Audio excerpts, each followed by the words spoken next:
Você vai ouvir agora Por Trás da Mídia, o podcast que te informa o que não foi dito, com os jornalistas Marco Vieira e Digina Torres. Olá, eu sou Marco Vieira. No ar, mais um episódio do podcast Por Trás da Mídia. No episódio desta semana, abordamos o Dia do Orgulho LGBTQIA+. E para bater um papo com a gente sobre a importância desse dia, convidamos o mestre em comunicação e doutorando em educação, Everton Nunes. Bem-vindo, Everton. Vivemos em uma sociedade em que os rótulos são aplicados, no ser humano e pelo próprio ser humano, através de uma análise bem superficial. O preconceito, inclusive, influencia nessa análise. Eu queria que você contasse um pouco para a gente sobre sua trajetória profissional e como você lida com esse preconceito que a gente sabe que tem em todos os lugares aí. Eu sou Everton Nunes, tenho 39 anos, eu sou um homem cisgênero, sou gay, trabalho com cultura, desde muito cedo, arte, com comunicação e também com educação. Eu sou mestre em comunicação social pela Universidade Federal do Sergipe, também sou graduado em comunicação e agora estou no doutorado em educação, também na UFES, pesquisando audiovisual com crianças e adolescentes.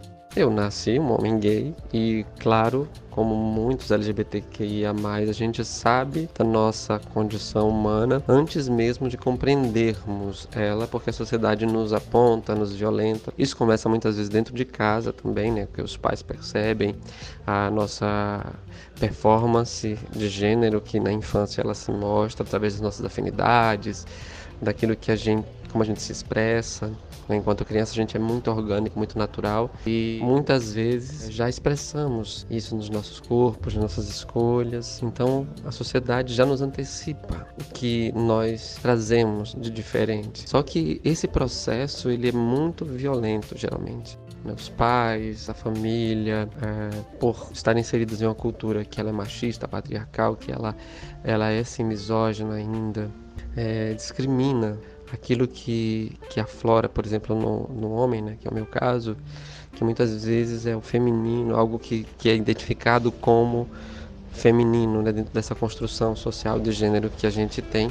Então a gente começa a sofrer violências verbais, simbólicas, porque nós começamos a apresentar essas características. Então desde cedo a gente entende o que é ser, por exemplo, viado, porque as pessoas dizem, antes mesmo da nossa sexualidade aflorada, dos hormônios eles aparecerem e da nosso desejo se inclinar para algum lugar, as pessoas estão nos apontando que somos diferentes. E isso vai nos colocando em um lugar de achar que essas condições são ruins.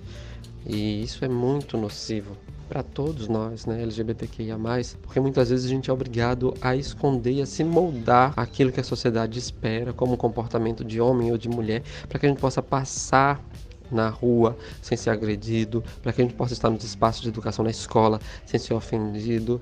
Então isso cria violências e anula a nossa existência. Nós nascemos LGBTQIA+, essas nuances do gênero, elas aparecem desde muito cedo. A sexualidade ela vem depois, E são coisas totalmente distintas e as pessoas ainda não compreendem isso, que gênero e sexualidade são coisas distintas. O gênero é aquilo que se é a forma como você se vê no mundo. E a sexualidade é aquilo para onde o seu desejo se inclina, a afinidade, do afeto. O Brasil é um dos países em que a sua sociedade comete mais crimes contra a comunidade LGBTQIA+. A gente já viu aí diversos casos de assassinatos só porque não aceita o outro como ele é. Nessa sua trajetória, você já se sentiu ameaçado em algum momento ou sofreu alguma agressão física ou verbal? Obviamente, assim como acho que a grande maioria dos LGBTQIA+, no Brasil, desde a infância eu fui apontado, eu sofri violência física, por parte da família, violência psicológica, moral, ao transitar na rua e ser ofendido. Mas eu aprendi com tudo isso a criar, através da arte, muito através da arte e da educação, a entender o poder que possui e ressignificar, positivar essa condição que de início foi me colocada como ruim. Então eu compreendo hoje que ser um homem gay, fazer parte de uma comunidade LGBTQIA+, é algo positivo, é algo que tem que ser respeitado e que existe muita coisa boa. A minha existência não é uma escolha, não é uma opção, não foi uma opção, não tive que escolher em nenhum momento em ser gay. Não me foi dada essa alternativa. Você pode escolher ser hétero ou ser gay. Não me foi dada essa alternativa. Eu tive que viver essa condição e vivê-la da melhor forma possível, me amando, amando outros e outras, né? E me entendendo nesse mundo e tentando, cada vez que saio na rua, sobreviver, resistir, lutar. Por isso que é tão importante no dia do orgulho LGBTQIA+, a gente falar desse orgulho. Por quê? Porque enquanto houver preconceito, a gente precisa dizer que nós estamos aqui, que temos direitos, porque somos seres humanos, temos direitos humanos que devem ser respeitados, que devem ser valorizados e que a gente tem que ocupar e transitar em todos os espaços, sem medo, porque o nosso amor também é legítimo. Assim como as nossas expressões, a nossa performatividade de gênero, né, as nossas escolhas, elas são legítimas. E o mundo é plural, ele é diverso e cabe todo mundo e todas as cores. No dia 28 de junho, comemoramos o Dia do Orgulho LGBTQIA+. Qual a importância desta data para você e para todos que defendem uma sociedade mais humana?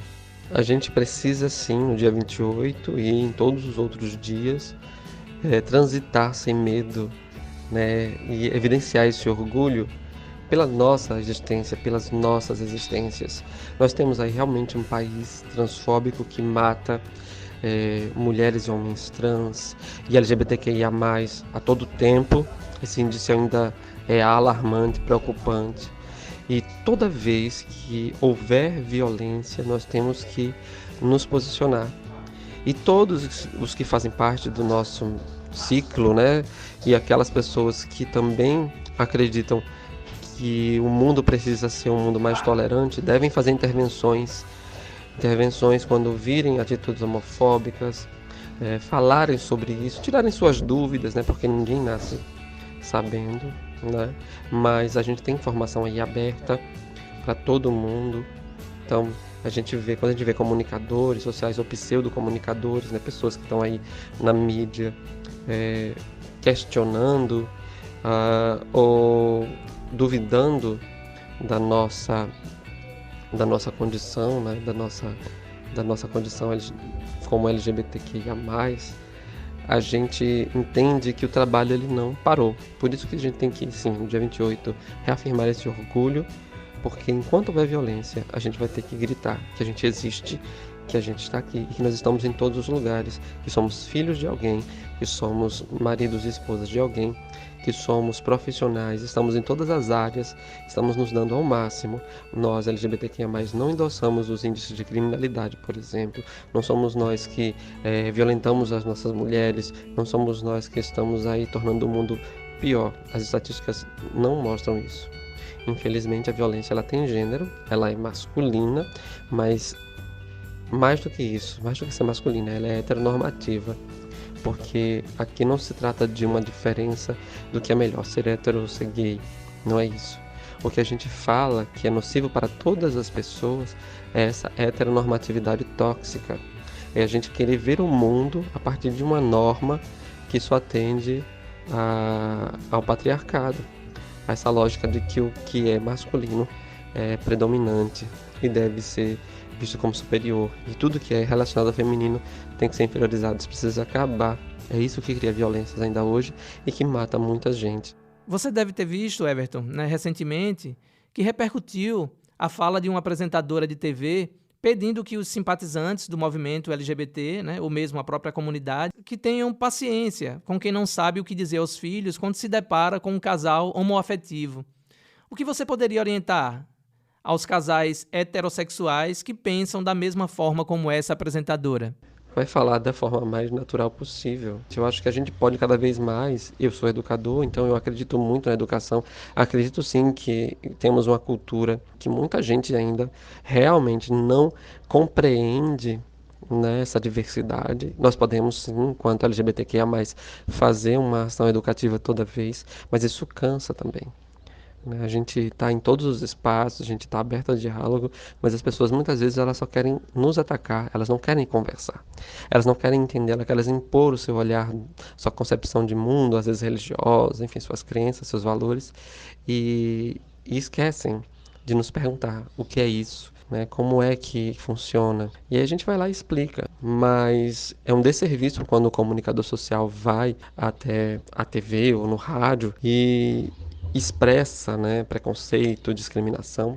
Aqui em Sergipe mesmo eu ouvi numa rádio aqui que eu gosto bastante, inclusive, o apresentador lá faz uma alusão a Alexandre de Frota, que é vereador ou é deputado parlamentar, não sei exatamente, e falar, né, que ele dormiu até com travesti, sabe, assim, com um tom jocoso, pejorativo. Então, a gente vê isso nos meios de comunicação.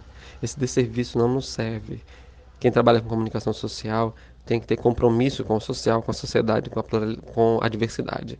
Então, estamos sim dispostos a ensinar, sempre estivemos, mas também é preciso que cada um faça um investimento em buscar informação, dialogar de forma pacífica, aprender e aplicar isso no dia a dia, né? Porque nós estamos em todos os lugares e podemos ser novos membros de outras famílias, por exemplo, podemos nascer de qualquer família. Então todos nós temos que receber esse acolhimento, né, que é primordial, e não há nada que vá mudar essa nossa condição, nenhuma violência.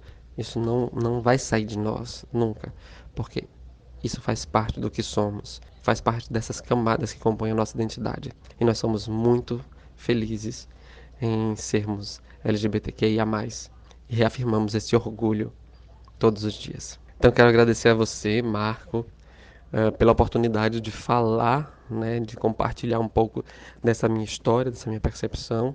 Hoje, em todos os lugares que vou, seja nas artes, seja nos meios de comunicação que trabalho, né, seja com os meus educandos, né, crianças e adolescentes, eu estou lá tentando ressignificar essa cultura que deve ser modificada realmente ali na base, né, com o processo de educação. A gente precisa transformar o olhar das nossas crianças, e essas crianças podem ajudar, inclusive, a ensinar os pais, né, sobre essas temáticas que não são tão complexas assim. Basta um pouco de amor, de generosidade. Então, muito obrigado pelo espaço, e é importante que todos e todas entendamos que o lugar de fala, ele não é um domínio só de quem é LGBTQIA+, não. Se você é uma pessoa que entende sobre a importância do respeito, então você também tem lugar de fala. Quando você ouvir alguma atitude homofóbica, transfóbica, misógina, machista, racista, seja o que for, faça intervenção, não deixe passar. Vamos modificar a sociedade a partir do amor e do respeito. Muito obrigado. Valeu.